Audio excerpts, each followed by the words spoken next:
આજે શ્રાવણ વદ અમાવાસ્યા છે, સોમવાર છે.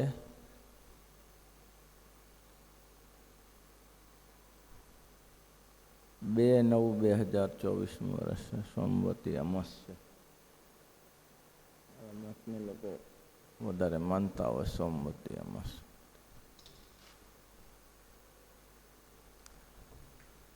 વચનામૃત કાલે 54મું પૂરું કર્યું.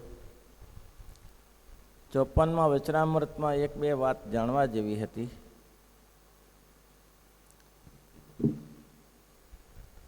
ચોપન કરતાં 53માં વચનામૃતમાં અવગુણ ન લેવો. અવગુણ લે છે તેના સુકૃતો નાશ થઈ જાય છે. અને અવગુણ તો ત્યારે લેવો, અને એ તમારે જ જોવાની જરૂર હતી. ખોટો છે, ખારો છે, તમારે ખાલી સમાગમ કરવો અથવા બીજાને સમાગમ કરવો તો એને કેટલું જાણી લેવું પડે કે સમાગમ કરવા જેવા છે કે નહીં. બાકી નિંદા કરનારા પાપ લઈ જાય છે, પ્રશંસા કરનારાનું પુણ્ય લે છે. પાંડિચેરીનું નામ રમણ મહર્ષિનું નામ સાંભળ્યું હશે. કબીર સાહેબે કહ્યું, નિંદક નિયરે રાખી અગન કુટીરે છવાય. નિંદા કરનારાઓને પોતાની પાસે રાખવાના.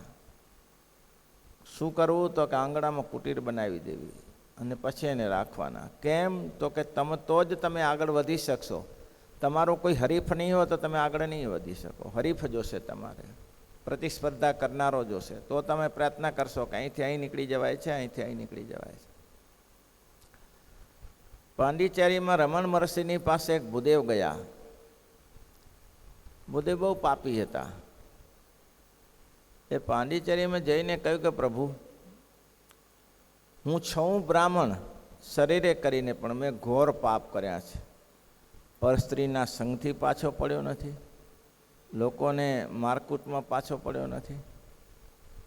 હવે એ તો પાપ કર્યું તો કર્યું, હવે પ્રાયશ્ચિતની જરૂર છે. હું ગંગા સ્નાન કર્યું, ત્યાં ગયો, પણ થાય છે શું કે મારા પિતાશ્રી મરી ગયા, મારા દાદાશ્રી મરી ગયા, પણ મારા દાદરાશ્રી જ્યારે હું શું છું અને સપનું આવે ને તરત આવી જાય છે, ધોકા લઈને આવી જાય છે કે અમારા કુળને બગાડનાર કલંકી, તારો નરકમય નિવાસ નહીં થાય, નરક તને નહીં સંઘરી શકે.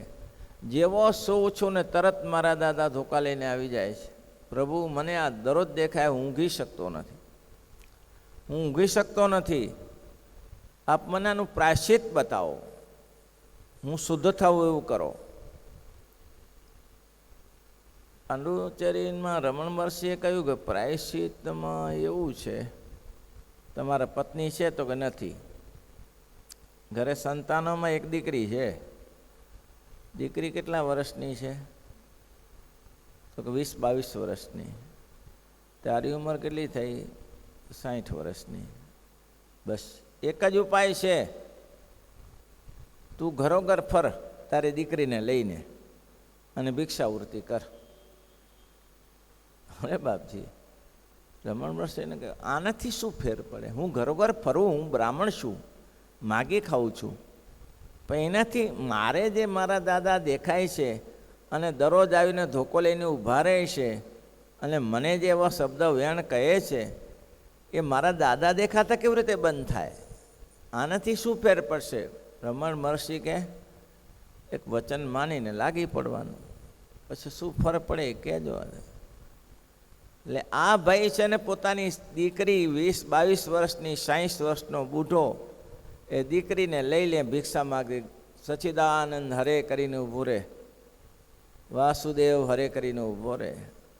હવે એવી રીતે ઊભો રહે એટલે લોકો જુએ કે આ તો જુઓ, આ 60 વર્ષનો દો 20 વર્ષની બાયડીને પકડીને લાવ્યો. એવી ગાળો ભાંડે અને આ માણસ સહન કરે. કોઈને કાંઈ બોલવાનું નહીં. રમણ મહર્ષિ કે બોલવાનું નહીં, કોણ છે નહીં. એટલી લોકોએ ટીકા કરી. 3 મહિના ગયા ત્યારે એના દાદા તો દેખાતા હતા. બધા દાદાએ આશીર્વાદ આપ્યા કે ધન્ય છે તને, ધન્ય છે, મહર્ષિના વચન પ્રમાણે કામ કર્યું, અમે ખુશ થયા છીએ. હવે અમે તને દેખા નહીં દઈએ અને હવે તારો સત્યનો માર્ગ પકડી લે. તે જે કર્યું એ સારું કર્યું. રમણ મહર્ષિને કહ્યું, મહર્ષિ કમાલ થઈ ગઈ. શું? તો કે બસ મારા દાદા દેખાતા બંસીજા મને આશીર્વાદ આપીને ગયા અને કહ્યું કે તે જે કર્યું છે એ બહુ સારું કર્યું છે. હવે આમાં સારું શું કર્યું? તો કે સારું એ કર્યું કે જે લોકોએ ટીકા નિંદા કરી ભારોભાર એને આના પાપ લઈ લીધા. પાપ લઈ લીધા. પાપ લઈ લીધા એટલે ચોખ્ખો થઈ ગયો. એટલે કોઈ તમારે વિશે બોલે છે, કોઈ તમારે વિશે ગમે ત્યાં ઘૃણિત શબ્દ બોલે તો તમારે એની ચિંતા કરવાનો વિષય નથી. એવું છે. જગતમાં એમ કહેવાય છે કે બાળક બગડે તો એની મા સાફ કરતી, પણ આ જીવ બગડે ત્યારે કોણ સાફ કરે? તો કે ટીકા કરનારા સાફ કરે. એ ધોઈને સાફ કરી દે, એના ગમે તેવા શબ્દથી ધોઈને સાફ કરી દે. એટલે મહત્વનું છે ક્યારે પણ ડરવું નહીં. અમારા ગુરુજી કસ્તુરંગાચાર્ય બહુ સરસ કહેતા. આપણે કહીએ કે એ આપણે વિશે શુક્રા બોલી જાય તો કસ્તુરંગાચાર્ય કહેતા કે એનું મોઢું હોય તો બોલે તો ખરા ને. મેં કીધું સવડું ના બોલે, ઊંધું શુક્રા બોલે. મોઢેથી કંઈક બોલવાનું તો જોશે ને. સવડું બધું ખૂટી ગયું તો કાંઈ ઊંધું બોલશે. અને હંમેશા સવડું બોલવાનું મટીરિયલ છે અને કાં તો ઊંધું બોલવાનું મટીરિયલ વધારે છે. વિચારી જોજો. ઊંધું ખરાબ બોલવાનું મટીરિયલ છે ને તમારી પાસે તરત આવી જશે. કોઈને તમે અભિપ્રાય આપજો કે એ માણસ સારો છે. હવે આ હસુભાઈ ધામમાં ગયા, લોકો આખાને સેવાભાવિક માણસો હતા, કરતા સેવા સારી કરતા હતા. આપણે જાણીએ, એને ધન્યવાદ આપીએ કે આવા બહાદુર. પૈસો તો લોકોની પાસે ઘણો પડ્યો છે પણ આવું સૂઝતું નથી. આ માણસ 40,000 માણસ સાંજે ને સવારે જમાડતો હતો. એને ધન્યવાદ આપવા જોઈએ. એટલું જ નહીં પણ એમને જે કાર્ય કર્યું છે, જે ગરીબો માટે, લૂલા લંગડાઓ માટે, અપાંગ માટે, એ બિરદાવવા જેવું છે. એ દરરોજ બેસીને 25-30 લાખ રૂપિયાનું જે સમાજ પાછળ વાપરતો હતો, કોઈને ઓપરેશન કરાવી આપે, કોઈને આંખ નાખી આપે, કામ કરી કિડની નાખી આપે, એને ધન્યવાદ છે જે સેવા કરતો હતો એને. પણ એ હું એમ કહું છું કે આટલા બધા પ્રશંસા કરનારા, કોઈ ટીકા નિંદા કરનારો હશે, બધા ત્યાંથી એક સરખા હોય. ભગવાન રાજસુ યજ્ઞમાં ગયા ત્યારે બધાએ લોકોએ પ્રશંસા કરી કે પ્રથમ પૂજન કોનું થાય? ત્યારે બધાએ કહ્યું કે વાસુદેવ. એકી અવાજે કર્યું બધા રહ્યા છે વાસુદેવનું જ થાય. ત્યારે શિશુપાલ નીકળ્યો નહીં અંદરથી. એનું છે ને ગોવાળિયાનું પૂજન થાય, પહેલું નહીં છેલ્લું ના કરાય. તો કોઈ તો નીકળે જ તમારે ટીકા કરનારા. તમે કંઈ એવા રાજાના દીકરા નથી. તમે કોઈને વિશે 2 શબ્દ બોલ્યા હો તો 4 શબ્દ તમારા વિશે એ બોલે. તમે એક વસ્તુ નક્કી કરી નાખો કે હું કોઈને વિશે નહીં બોલું, તો એ ક્યારેક બોલો છો તો પછી બીજાને તો શું ત્યારે. એટલે મેં કીધું કે ગંદુ બોલવાનું મટીરિયલ વધારે છે, સારા બોલવાના શબ્દ નથી. કોઈને કહીએ કે ભાઈ બહુ સરસ છે, બહુ સરસ છે, તો કોઈ તો કે સમજા. હવે અમે જાણીએ ને, અમે જાણીએ ને કેવા છે. પેલા શેઠિયાનું દ્રષ્ટાંત આવે છે કે શેઠિયો જે કોઈ અતિથિ ભૂદેવો કાશીથી ભણીને આવે તેને પાકા સીધા આપીને જમાડતા, ધર્મશાળામાં રહીને. હવે ધર્મશાળામાં રહીને જમાડતા હતા. એમાં થયું શું? એક પેલા શેઠિયાને ત્યાંથી બ્રાહ્મણોએ સીધું લીધું. સીધું લઈ અને રસ્તામાં જાય છે. ઘી ગોળ તેલ ખાંડ આટો જે હોય તે. રસ્તા ઉપર સમડી જતી હતી. સમડીના મોઢામાં સાપ હતો. સાપ મરેલો હતો. એના મોઢામાંથી લાર પડી અને એ ઝેર પડ્યું. સીધું લઈને જતા હતા, ઉપર ખોલું હશે, ઝેર પડ્યું. અને રસોઈ બનાવીને 4 ભૂદેવો મરી ગયા. હવે ગામના લોકોએ કહ્યું ભાઈ ચાવને વિધિ તો કરવી પડે. એટલે 4 ભૂદેવ. પહેલાં એવું હતું ભાઈ, અત્યારે જેમ નથી કે ભણીને પાછા આવશે. ભણવા ગયા કાશીએ ગયા, આવે તો આવે ને ના આવે તો ના આવે. જાત્રાએ ગયા, જાત્રા કરીને પાછા આવે કે ના આવે એ પ્રશ્ન રહેતો હતો. કારણ કે હિંસક પ્રાણીઓ બહુ હતા, લોકો ઘાતકીય બહુ હતા. એવું હતું ત્યારે. અત્યારે જેમ સુગમ નહોતું જાત્રા કરવાનું. એટલે જાત્રામાંથી ગયા પછી અપેક્ષા રખાઈ નહીં બહુ. આવી ગયા તો આવી ગયા, એવું હતું. ભણવા ગયા પછી બહુ અપેક્ષા ન રખાય, ઘણા મરી જતા હતા. જેમ અમેરિકા જાય પછી પાછા આવવાની અપેક્ષા ન રખાય એમ. કેમ પેલા પડતા થતા નદીમાં નદીમાં, મોટી નદીમાં તળીને આમ બાજુ જતા તરી જાય, અથવા તો મેક્સિકોન બાજુથી મરી જાય. ઘણા એવું થાય. અત્યારે તો એવું ઓછું થાય છે, પહેલે થતું એવું થાય. તેમ આ વસ્તુ એવી છે કે કંઈક સફળતા મળે કે ન મળે, પણ એવું તો થાય. એટલે કબીરદાસજી લખ્યું છે કે અંગન કુટીર છવાય. મટીરિયલ ખોટું વધારે હોય, મટીરિયલ વધારે સારું ન હોય. તે 4 જણા કાશીએ ભણવા જતા હતા, એનો વિધિ કરવા બેઠા શમશાનમાં. ત્યારે કોઈએ કહ્યું, એ શેઠિયો તો બહુ દયાળુ છે, શેઠિયો દયાળુ છે, દરેકને પાકા સીધા આપે છે. હવે ઉપર 4 બ્રહ્મત્યાનું પાપ કોના ઉપર મારવું? 4 બ્રહ્મત્યા થઈ, એનું પાપ કોને માથે નાખવું? એટલે ધર્મરાજાના પાર્ષદો રાહ જોવે, વિધાતા રાહ જોવે કે આ લખવું કોના ઉપર? કેમ? શેઠિયો નિર્દોષ છે, એને તો ભલાઈ માટે સીધું આપ્યું હતું. તો સમડી પણ નિર્દોષ છે, એનું ખોરાક છે, સાપ લઈને જતો હતો, સાપ પણ મરેલો હતો, એ પણ નિર્દોષ છે. એને શું ખબર કે લાર ક્યાં પડે છે? તો આ પાપ કોના ઉપર લખવું? આને વિધાતાનું નક્કી કંઈક તો લખવું પડે ને. તો આટલી બધી સમસન યાત્રામાં બધા હરખાતા ન હોય ને, એક જણા બોલ્યો છે, અલ્યા ભાઈ અમને બધી ખબર હોય. શું ખબર હોય? અમને બધી ખબર હોય, એ શેઠિયાને સીધું આપતા આવડે ને મારતાય આવડે. પતી ગયું, લેવા દેવા વગર લઈ લીધું 4નું માથે ઉપર. એ શેઠિયાને બધું ભાવે. તમે ધારો એવો સરળ નથી, સીધું બધાને આપે દેખાડો કરવા માટે. પણ એને ખબર છે કે આવા નવા ક્યાં સુધી રખડતા આવશે, એટલે એને પતાવી નાખે, બીજી વાર આવતા બંધ થઈ જાય ને. આ શેઠિયાનું. આને આમાં વિધાતાએ કહ્યું, ભાઈ આવી જાઓ, લખી લો. 4 લેવા દે વગર લઈ લીધી ને 4 બ્રહ્મત્યાની પાપ. હવે એને શું લેવાનું? શાંતિથી શમશાન યાત્રા કરી, સ્વામિનારાયણ સામના કરીને હાલ્યો ગયો હતો? ના હાલે. આ થાય જ છે ભાઈ. નિંદા કરનારા, ટીકા નિંદા કરનારા મળે છે. મેં કીધું ને, મટીરિયલ વધારે છે, ખરાબ શબ્દનું મટીરિયલ વધારે છે, સચ્ચાઈ ઓછી છે. મોટી મોટી સંસ્થામાં જશો તો ગંદકી વધારે દેખાશે, ગંદકી વધારે દેખાય, સફાઈ ઓછી દેખાય. કેમ? તો કે એ વધારે મળે જ છે, દુર્ગંધ વધારે મળે. એટલા માટે કીધું કે કબીર સાહેબ કે નિંદક નિયરે રાખી આંગણે. એમાં તમારું લાભ છે. આવા માણસને તમારી સાથે રાખશો ને, તમે પ્રગતિ કરી શકશો. આ લોકની ને પરલોકની બે. આ લોકની કરી શકશો ને પરલોકની કરી શકશો. મોટો ભગત કહેવાય છે, ઢોંગી નહીં તો પાખંડી ને. શું પાખંડ કરે છે અમે જાણીએ છીએ. આપણો સંપ્રદાય એમ જ આ કરાયો ને. કેટલા વિરોધી હતા, કેટલા બાવાઓ પાછળ પડી ગયા હતા, કેટલા પાછળ પડી ગયા. મારી તોડી નાખીએ સ્વામિનારાયણને. એના સાધુને તો ધોકે મારી, પતાવીએ દીધા વડોદરામાં 2-3 જણને સાધુને. આવું થયું. તેમ છતાં આ સંપ્રદાય ધુસકે ને ભૂસકે પ્રગતિ કરતો રહ્યો. સત્યતાનો માર્ગ, સત્યને પંથે જાઓ, કોઈની સામે જોશો નહીં. આ સંપ્રદાયનો સિદ્ધાંત. કોઈને નજર ના નાખતા. લોકો તમારા ઉપર ભર નજર નાખે. આજ બી લોકો કહે છે આટલો મોટો સંપ્રદાય વિકસ્યો છે, 4 બાજુ ગુરુકુળો, 4 બાજુ મંદિરો, 4 બાજુ ભગવાનના ભક્ત, 4 બાજુ ડોનેશન લોકો આપે છે. તેને જેને નથી મળતું તે સંપ્રદાયમાં આવીને લઈ જતા હોય છે. બાકી બીજા પરોક્ષવાળા ડોનેશન ના કરી શકે. એ કોઈક નીકળે, પણ આપણાવાળા જનરલ નીકળે. કારણ કે આપણાવાળાને 20મો ભાગ કાઢવાનું નક્કી કરે, 10મો 20મો. એટલે એમાં તૈયાર છે, બધી રીતે કરી શકે. આવો દિવ્ય સંપ્રદાય છે. તેમ છતાંય કોઈ ટીકા નિંદા કરનાર મળે ભાઈ?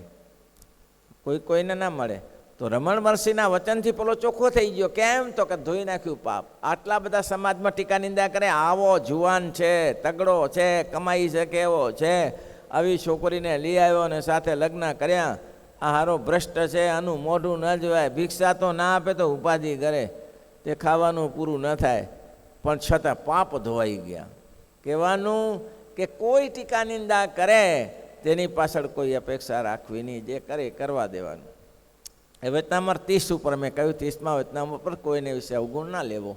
અને અવગુણ તો મારે કે ક્યારે લેવો કે એના કોઈ દોષ હોય, એ દોષ એટલા માટે તમારે અવગુણ લેવો. અવગુણ લેવાની એની જરૂર નથી, પણ બીજો એમાં ખોટો ભરાય નહીં એટલા માટે. સમજાય છે? એમાં કોઈ ખોટો ન ભરાઈ જાય.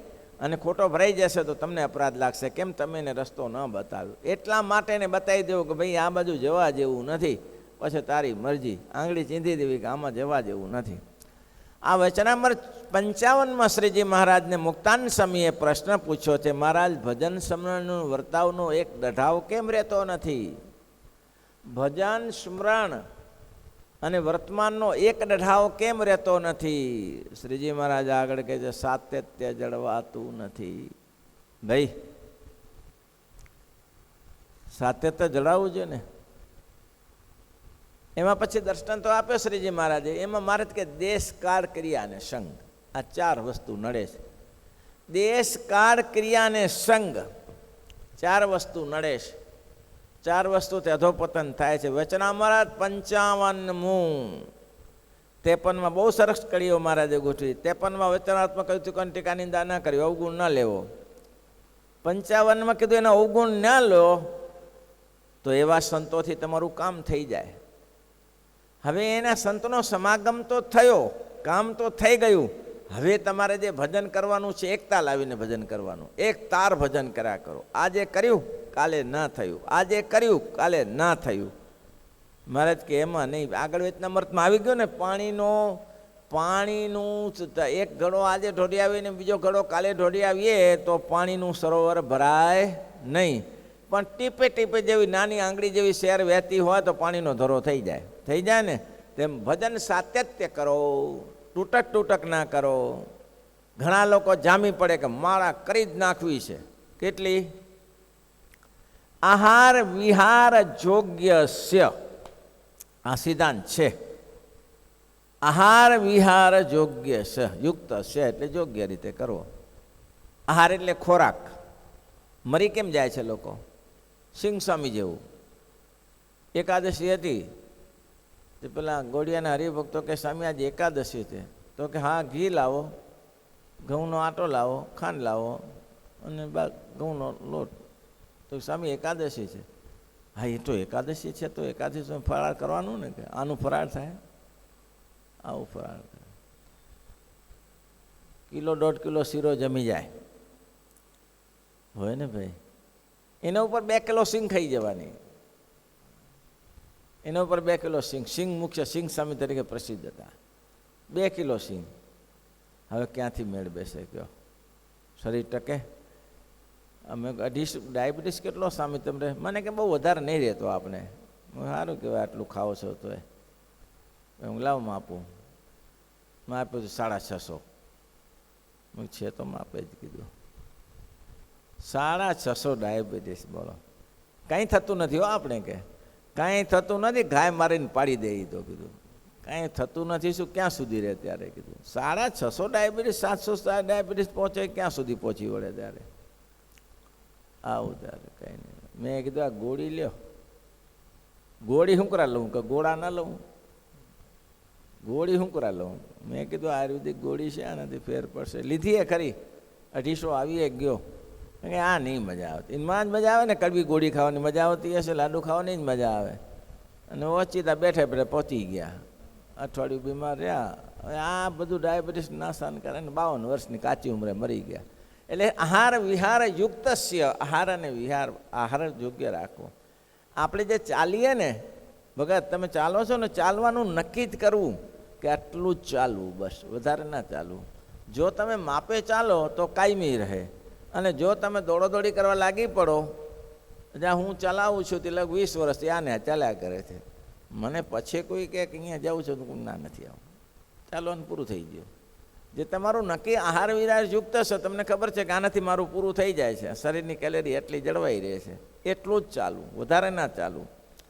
2 ચક્કર સાંજે મારવા, 2 ચક્કર સવારે મારવાને 2-2.5 કિલોમીટર બપોરે ચાલીએ એટલે 6-7 કિલોમીટર જેવું થઈ જાય. પછી ધીમે ધીમે કોઈ આપણે કસરત જમીને કદી સૂઈ ના જવું, જમીને થોડું ચાલવું, થોડું પણ ચાલવું એવું શાસ્ત્ર કે ઇતિહાસ છે. એટલે ગડબડ ન થાય પેટમાં, એટલી જરૂર છે. એટલે આહાર વિહાર યુક્ત છે. જે કરો સાતત્યથી કરો. એક દિવસ કર્યું ને એક દિવસ ના કર્યું. મેં વરદરાજની કથા કહી હતી અને બધા બળદરાજ કહેતા. 12 વર્ષનો કોર્સ ગુરુજીના આશ્રમમાં થતો. પહેલાં આશ્રમમાં બહુ હતા ને, ગુરુકુળો બહુ હતા. અને તે ગુરુજી ખાવાનું આપે ને બધું આપે. અને ત્યારે અમારા ગુરુજી એક વાત કરતા હતા કે અમે કાશીમાં ભણતા હતા. એટલે કાશીમાં અમારે તો તમારા જેવી સુવિધા નથી કે તમારે તો આ પંખા મળે, લાઇટો મળે, પથારી મળે. અમે તો ધર્મશાળામાં એક આમ આખી પથારી કરીને સૂઈ જઈએ, કે બધા વિદ્યાર્થીઓ 50-50 હોય એને ધર્મશાળા સરકારે બનાવી હોય એમાં સૂઈ જઈએ. ખાવાનું શું હોય કે લોટ માગી આવીએ, બજારમાંથી લોટ માગવા જઈએ. તો લોટ બાજરીનો મળે કે ઘઉંનો મળે, બધું ભેગો કરી નાખીએ. ભેગો કરી અને પછી 7 રોટલા કે 14 રોટલા સાંજે સવારના બનાવી દઈએ.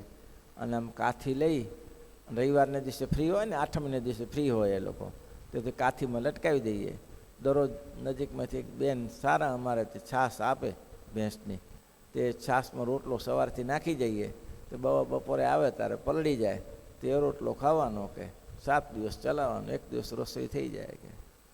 કે આમ ભણ્યા. ગુરુજી કહેતા હતા કે મને ત્યારે 95% આવ્યા હતા. કે બોલો, મેં કીધું વાંચવા માટે તો અંધારામાં વંચાય નહીં. તો કે ગામના ચોકે ચોકે એક દીવો થતો, ગામના ચોકે ચોકે એક દીવો થાય સરકાર તરફથી.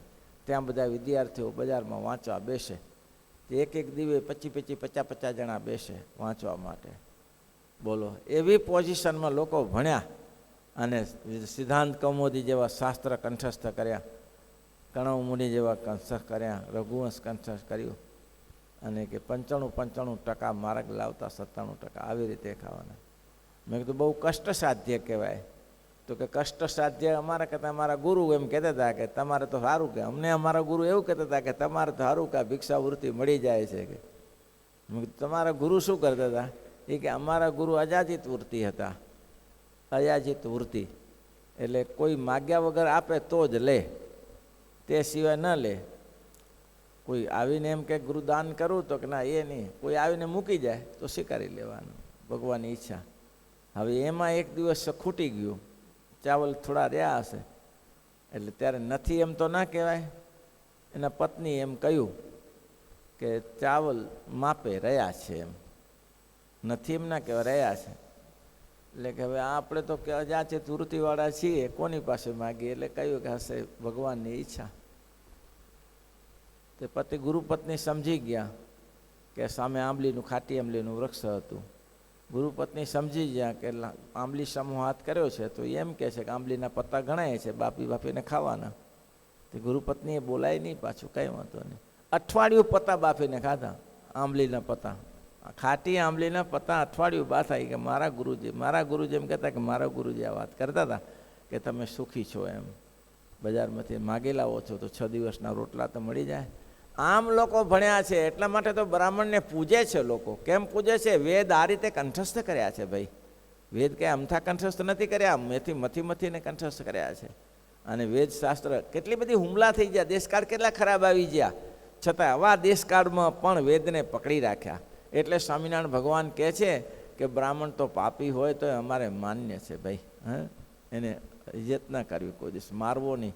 એટલે શ્રીજી મહારાજે માલકમ સરને એમ કહ્યું કે માલકમ સરને કે તમે બીજું સારું કરો છો, પણ તમે ગાયું કાપો છો ને તમે એમ કે બ્રાહ્મણને હત્યા કરો છો. તો કે મહારાજ અમે ગાયો તો કાપીએ છીએ, પણ હવે આપ કહો છો તો આપણા એરિયામાં અમે ગાયો નહીં કાપીએ. પણ આ બ્રાહ્મણ હતો એ 17ના ખૂન કરી નાખ્યા હતા, એટલે પછી મારવો પડ્યો. મહારાજ કે 17ના ખૂન કરી નાખ્યા તો સમજાવો, પણ બ્રાહ્મણને મારવો નહીં. માલકમ સર કે સારું મહારાજ, નહીં મારીએ. એટલે મહારાજે આ ખૂની હતો, 17ના ખૂન કરી નાખ્યા, છતાંય મહારાજ કે એને મારવો નહીં, કે તમારે. આવું ભગવાનનો સિદ્ધાંત હતો. કારણ કે બ્રાહ્મણોએ એના પરંપરામાં મહેનત બહુ કરી છે. વરદરાજ 12 વર્ષ રહ્યો, કંઈ ન ભણ્યો, લુખો પાછો આવ્યો. ગુરુજી કે ઉપડો ઘર ભેગા થઈ જાઓ. પણ ઘરે જઈને કરે શું? સ્નાતક માણસની સેવા કરે, લોકો પૂજા કરે, વેદની સ્તુતિઓ બોલાય. આને કંઈ આવડતું ન, વેદની સ્તુતિઓ શું બોલે ત્યારે? એટલે આગળ કૂવો હતો, ઘરે જતા રસ્તામાં. તો આ રસ્તામાં તો કૂવા ઘણા આવવાના ને ત્યાંથી. તે રસ્તામાં જઈને વિચાર કર્યો કે આમાં પડીને મરી જઈએ આપણે. ઘરે જઈને શું કરીશું? કોણ બાપો આપણે પૂછશે ત્યારે પૂજવાના છે? કે કૂવામાં બેઠો તો બેનો પાણી સિંચવા લાગી. તે બેન પાકા પથરી ઉપર કાપા પડી ગયા હોય, ઘણા વર્ષોથી સીતાતો ને કાપા પડી જતા. પહેલાં જોયો ન તમે? અમે ઘણું જોયેલું. એ કાપા પડી ગયેલા. એટલે બહેનોને પૂછ્યું, બહેનો આવી રીતે કેવી રીતે પાણી સિંચ્યું? એટલે કાપા પડી ગયા. તો કે મૂરખ છો? તો કે કેમ? આજે કાપા પડ્યા છે? આ તો બાપ દાદાના વખતથી પાણી સિંચાય છે ત્યારે કાપા પડ્યા છે. વરદરાજ મારો બધો જાગી ગયો કે મારા વેલા આટલા વર્ષ તો આપણે તો નથી ગુમાવ્યા ને, 12 વર્ષ જ ગુમાવ્યા છે ને, આ તો વર્ષોથી કાપા પડવા હોય તો કંઈક કરવું પડે. ત્યારે કાપા પાડવા તો પાછો લેજો ગુરુના આશ્રમમાં. ગુરુજીને કહ્યું કે ગુરુજી મારે ભણવું છે, તો કે અહીંયા કાને ભણવાનું 12 વર્ષ પૂરા થઈ જાય, અમારે તને રોટલા બગાડવાના તારા માટે, તો કે તમે જે કોઈ સેવા કરીશ પણ ભણીશ. તો કે જા ગાયો ચારવા. સારું ગુરુજી. ગાયો ચારવા જાય ને પાઠ લે અને ઈકો જણ ચી એક તલ લઈ જાય, તલની તુમડી ભરે ને એક ઈકો જણ ચી એક મૂકે, એક ઈકો જણ ચી એક મૂકે, એકસ્થાને અણસ્યાત એ સૂત્ર બોલે ને એવું એવી રીતે સૂત્ર ગોખે. એમ સૂત્ર ગોખતા ગોખતા મહાવિદ્વાન થયો સિદ્ધાંત કૌમુદીનો એ માણસ વરદરાજ. એક દિવસ એને પોતે મધ્ય સિદ્ધાંત લખ્યું કે મારા જે ડબ્બા હોય તેના માટે કામ લાગે એમ, અને મધ્ય સિદ્ધાંત લખીને ગુરુજીની પાસે મૂક્યું. ગુરુજીએ કે લે મૂર્ખ લઈ જા, તારું પુસ્તક હોતું હશે, ગાયો ચારી ખા. પણ નિરાંતના સમયે ગુરુજી જોયું ત્યારે ગુરુજીના આંખમાં આંસુ પડી જાય. આ માણસની આ મહેનત આ કામ કરી શકે છે, આ કામ વરદરાજને બોલાવે, બેટા અહીંયા આવો, સાચું બોલ, તે લખ્યું છે, મેં લખ્યું છે ગુરુજી, જે લખ્યું છે તને હું ધન્યવાદ આપું છું. આ પુસ્તક એટલું ચાલશે નહીં, મારું સ્થાપિત થયેલું છે, બસ લઘુ સિદ્ધાંત આનું અડધું બનાવ. અને ત્યાર પછી લઘુ સિદ્ધાંત એને બનાવ્યું. અને આજે બધા લઘુ સિદ્ધાંતના મોસ્ટ ઓફ વિદ્યાર્થી શરૂઆતમાં કરતા હોય છે લઘુ સિદ્ધાંત શાસ્ત્ર. અને ગુરુજી એક દિવસ બેઠા હતા નિરાંતના સમયમાં અને લઘુ સિદ્ધાંતનું સંશોધન કરતા હતા. એમાં એક કાનો મળતો નહોતો. ગુરુજી ગમે તે ઘણી મગજમાં ચડી જતું હોય ને માનો ના આવે. હવે એમાં આ વડોદરા ગયો અને પુસ્તક પડ્યું હતું. ગુરુજી કઈ નાસ્તા પાણી કરવા ગયા હશે, ફરવા ગયા હશે. એમાં કાનો ભૂલાઈ ગયો, એટલે આને માત્રા ભૂલાઈ ગઈ, એટલે માત્રાને કરી નાખી કે ભૂલથી રહી જઈ હશે. આને બહુ એવું ધ્યાન નહીં કે ગુરુજી આ વાંચતા હશે કે આ ભૂલથી માત્રા રહી જાય, માત્રા કરી નાખી. હવે માત્રાને આખે અર્થ બદલી જતો હતો. એ ગુરુજી આવીને જોવા બેઠા કે આ કોને કર્યું, આ માત્રા કરી કોને? બધાને બોલાય, કોને કરી માત્રા? કોણ બોલે ગુરુજી શું સાપ આવશે? માત્રા કોને કરી? વરદરાજ ધૂળતો જુદો કર્યો, ગુરુજી મારો અપરાધ ક્ષમા કરો, મેં કરી. તે શું કરી? 2 કલાક મથ્યો ત્યાં સુધી મને ખબર ના પડી ને તે આ માત્રા ઊભી કરીને સૂત્ર પૂરું કરી નાખ્યું. આજથી ગુરુ અભિનવ મત સ્થાપન કરું છું કે દડ વિદ્યાર્થીઓ પણ ધારે તો ગમે એવું કામ કરી શકે. અને ત્યારથી વરદરાજે ગુરુએ ગુરુ અભિમત મત સ્થાપન કર્યો કે આ ગુરુ આવા વિદ્યાર્થીઓ પણ ક્રાંતિ કરી શકે છે, એમ કે કોઈ કામ ન કરે. એટલે મહારાજ કે સાતત્ય જાળવવું પડે. 12 વર્ષનું સાતત્ય ને 24 વર્ષનું સાતત્ય જાળવ્યું. વિદ્યા આવા જ લાગે. ક્યાં જાય વિદ્યા? કોઈ પણ કામ કરવું હોય સાતત્ય વગર વિદ્યા કેવી રીતે આવે? શ્રીપતિ શ્રીધરમ સર્વદે